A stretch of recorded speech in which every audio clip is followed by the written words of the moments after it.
Before we talk about today, we have to talk about what came before.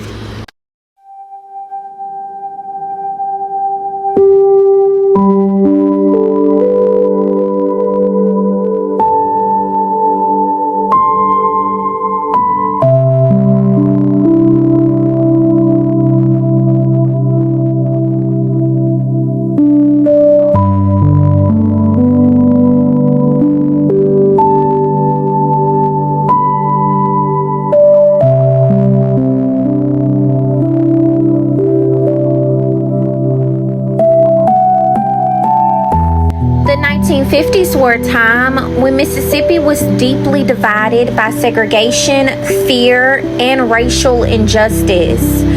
Behind the headlines were real people, real families, real communities living with the reality that violence against Black Americans often went unanswered. Then came a movement that forced America to confront what many Black communities have been saying for generations. The Civil Rights Movement challenged segregation, challenged inequality, and demanded something that had been denied to too many people for too long. And that was justice. In Albany raged through.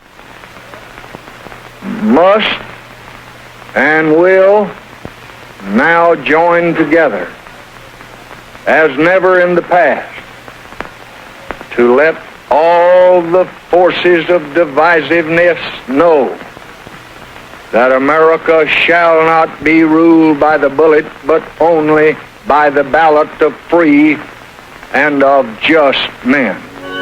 The crisis expedited passage of the Civil Rights Act of 1968, which gave federal protection to civil rights workers and ended racial discrimination in the sale and rental of U.S. homes and apartments. Now with this bill, the voice of justice speaks again. It proclaims that fair housing for all human beings who live in this country is now a part of the American way of life. Good evening, my fellow citizens. This afternoon, following a series of threats and defiant statements, the presence of Alabama National Guardsmen was required on the University of Alabama to Time moved forward. Laws changed, generations changed, Mississippi changed. But history has a way of staying with us.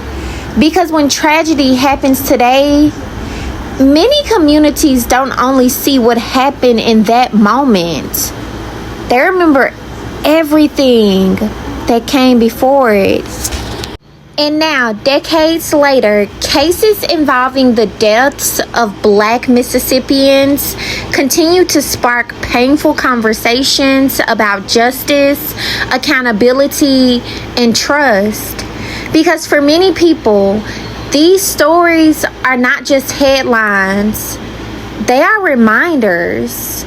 Reminders of a history that still influences how communities see the present.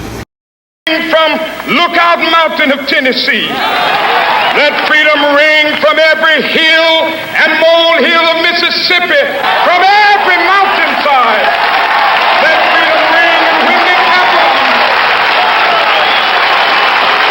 When we allow freedom ring, when we let it ring from every village and every hamlet, from every state and every city, we will be able to speed up that day when all of God's children, black men and white men, that occurred at the peak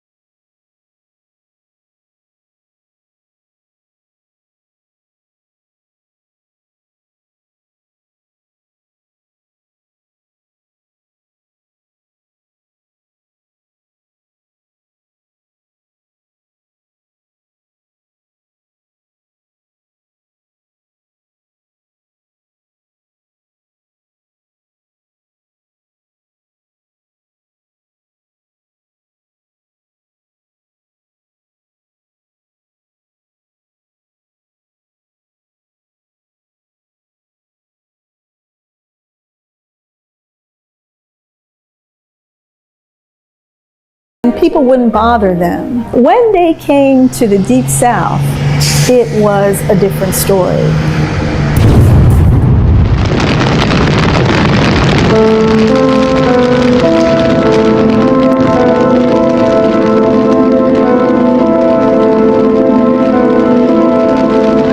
So their ride stalled. They encountered hostile, violent, angry mobs. The federal government sends in its officials to help them get out of there and flies them to New Orleans. Do you feel that it's wrong to discriminate against a person solely on the basis of his race or color? Diane Nash, who had led the Nashville sit-ins, heard about the Freedom Rides, heard about the trouble that the Freedom Riders had encountered, and she did not want the Freedom Rides to go down in the annals of history as a failure. So today, I'm asking you all a rather difficult question. Why do these cases continue to raise so many questions? And what does Mississippi's past teach us about the conversations we're still having today? One of the most known cases is of 14-year-old Emmett Till. The year was 1955. The city, money, and the state, Mississippi.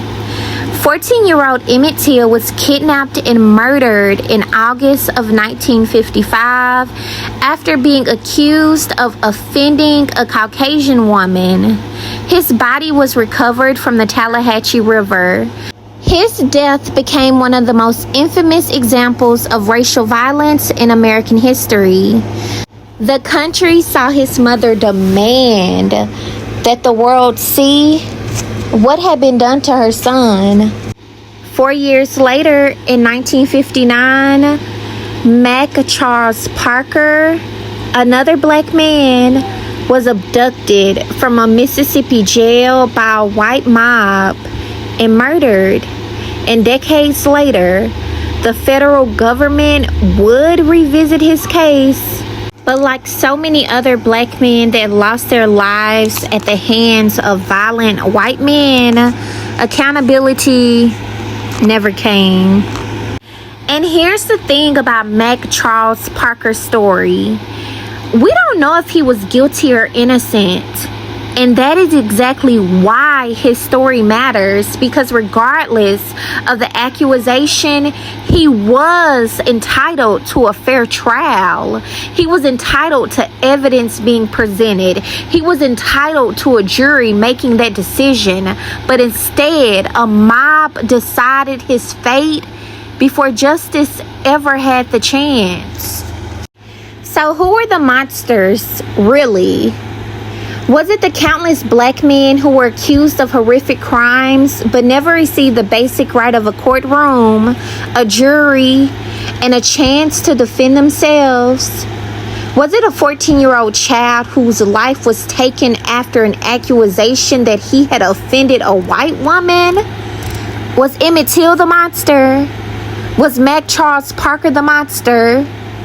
Or were the monsters the men who believed they had the power to become judge, jury, and executioner? Because the truth is, an accusation should have never been a death sentence. Justice is supposed to be decided through evidence, through a fair trial, and through the rule of law. And allowing those men to live until their fate was decided. But during the era of racial terror in Mississippi, many black Americans were denied that protection. They were denied the opportunity to prove their innocence or the court being able to prove their guilt. They were denied their day in court.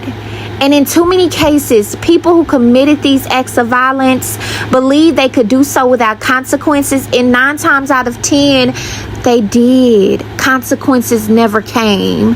So when we look back at these stories, the question is not only about the accusation, the question is, and I think that's what bothers me the most about this history, Because when you deliberately strip an entire group of people of their rights, their wealth, their education, their opportunities, and their protection under the law, and then turn around and point at their suffering as proof that they're inferior, it's crazy work. Because let's be real, if I have to take away your resources, control the rules, disarm you, and make sure you can't compete with me before I defeat you, what exactly did I prove?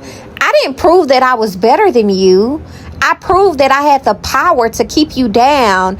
And there's a huge difference between having power over someone and actually being superior to them. And that's why I believe so much of racial oppression was also about ego, because there's no real accomplishment in defeating someone you've intentionally made powerless. If I know you're already struggling, if I know the law won't protect you, if I know you have fewer opportunities than I do, and I still need to humiliate you, terrorize you, or remind you that you're beneath me, what does that say about me? Personally, if I'm going to compete with someone, I want to know I'm competing with someone who has the same opportunity to beat me that I have to beat them. Otherwise, it isn't competition, it's domination. And maybe that's the part of the history we need to sit with. Because sometimes the loudest displays of superiority come from people who are terrified of being forced to stand beside the people they were taught to stand above. And it didn't stop there. That same year, Mississippi saw other black men targeted and killed in a climate where racial violence and intimidation were used to maintain power. George W. Lee was a black voting rights activist who was murdered in Belzona, Mississippi. And Lamar Smith, another black voting rights activist, was shot outside a courthouse in Brookhaven. Think about that. A courthouse.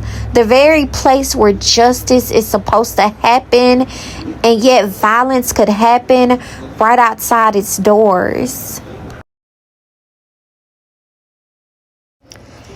And then the 1960s came. The civil rights movement was changing America. Black Americans were registering to vote. They were marching. They were organizing. They were demanding equal rights. And some people responded to that demand for equality with violence. And then, 1961, Mr. Herbert Lee was a black farmer, a husband, and a father of 9 kids. And he was also fighting for something that should have never cost him his life. And that which he was fighting for was the right to vote. He was helping civil rights organizations register black voters in Liberty, Mississippi. And during that time, exercising your constitutional right to vote could put a target on your back. On September 25th, 1961, Mr. Herbert Lee went to a cotton gin in Liberty, Mississippi. There he was shot and killed by E.H. Hurst, a white Mississippi state representative. Hurst claimed self-defense. He said Lee had threatened him with a tire iron. But there were witnesses to what happened. And according to historical accounts, witnesses were intimidated into supporting Hurst's version of events. An indictment never came. Hurst walked away from the killing. Think about that.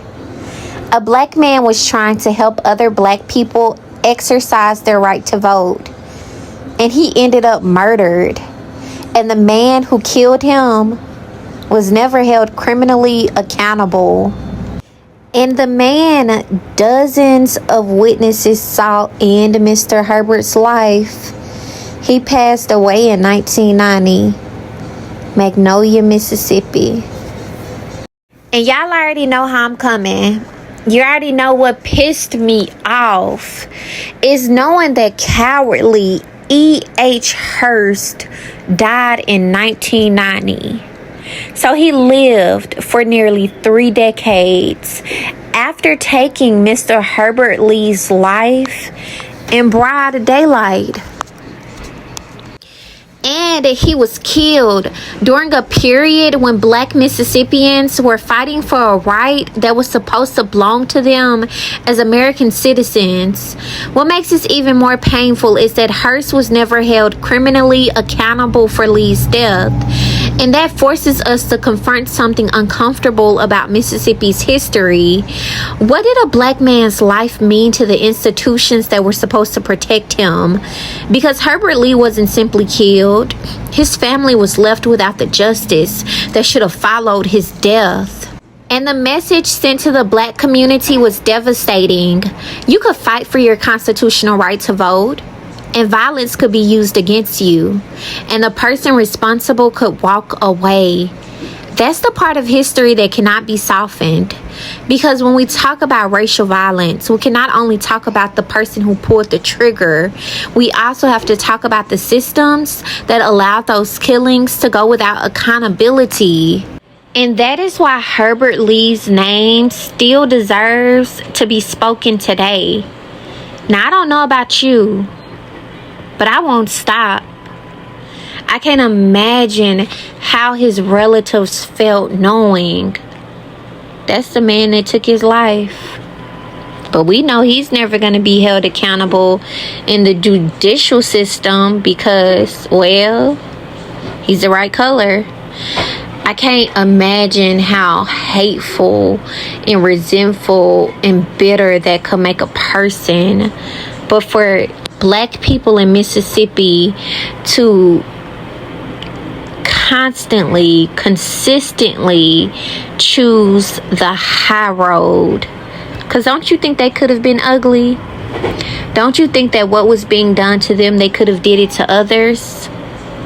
They chose not to. And it says volumes about them, especially during a time like that. If you've made it this far in my video, I truly do appreciate you for allowing me the opportunity to share my thoughts about this particular situation. I hope that you too feel compelled to share yours, even if they don't necessarily align with mine. This is a safe space. All I ask for is respect, and I'm going to give you the same respect in return. And before we get into what is happening in Mississippi today, I need you to understand why the stories we just spoke about hit different. We just walked through the stories of black men whose lives were taken in Mississippi, men who were accused, men who were targeted, men who never got the opportunity to stand in a courtroom and defend themselves. And when you look at that history, one question becomes impossible to ignore. If Mississippi couldn't, or better yet wouldn't, protect them then, what makes us believe we should automatically trust the answers we're given today? And that is where this conversation gets really uncomfortable for a lot of people, because we're no longer talking about 1955. We're no longer talking about 1961. We're talking about Mississippi in 2026, and black people are still dying under circumstances that leave families demanding answers. We're going to talk about the modern cases. We're going to talk about the investigators. And we're going to talk about what's been confirmed, what's still unknown, and why some of these cases are reopening wounds that many people thought belonged to another generation. But before we get there, I want you to watch this video in its entirety. Don't just listen to me. Think, question, research for yourself. And when you get to the end, I want to know what you think. Do you believe Mississippi has earned the trust of the communities asking these questions? Or does history give people a legitimate reason to demand more transparency? Because today, We're still waiting on Mississippi to answer one question.